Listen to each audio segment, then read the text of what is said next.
ഫെബ്രുവരി 26 തിരുസഭ ഇന്ന് അനുസ്മരിക്കുന്ന വിശുദ്ധൻ വിശുദ്ധ നെസ്തോർ. ഡേഷ്യൻ ചക്രവർത്തിയുടെ കാലത്ത് രക്തസാക്ഷിത്വം വരിച്ച ഒരു മെത്രാനാണ് വിശുദ്ധ നെസ്തോർ. 249 മുതൽ 251 വരെ 2 കൊല്ലത്തേക്ക് മാത്രമേ ഡേഷ്യസ് ചക്രവർത്തിയായിരുന്നുള്ളൂവെങ്കിലും വിജാതീയ മതത്തെ ശക്തിപ്പെടുത്താൻ വേണ്ടി അഭൂതപൂർവമായ ക്രൂരതയോടെ ക്രിസ്ത്യാനികളെ അദ്ദേഹം മർദ്ദിക്കുകയുണ്ടായി.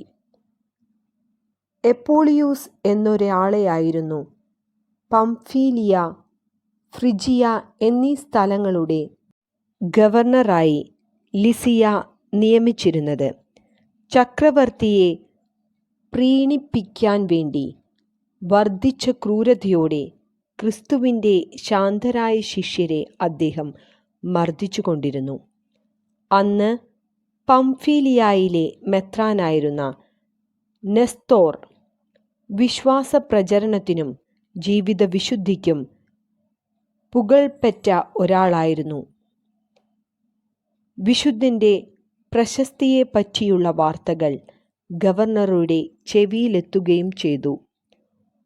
ഒരു മർദ്ദകനെ അയച്ച് ബിഷപ്പ് നെസ്തോറിനെ പിടിച്ചുകൊണ്ടുവരികയും അദ്ദേഹം പ്രസംഗിച്ചുകൊണ്ടിരുന്ന ക്രൂശിതൻ്റെ മാതൃകയിൽ കുരിശിൽ തറയ്ക്കപ്പെടുകയും ചെയ്തു.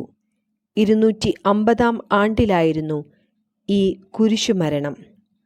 വിചിന്തനം: എന്നെ അനുഗമിക്കുവാൻ ആഗ്രഹിക്കുന്നവൻ സ്വയം പരിത്യജിച്ച് തൻ്റെ കുരിശുമെടുത്ത് എൻ്റെ പിന്നാലെ വരട്ടെ എന്നാണല്ലോ ദിവ്യഗുരു അരുൾ ചെയ്തിട്ടുള്ളത്.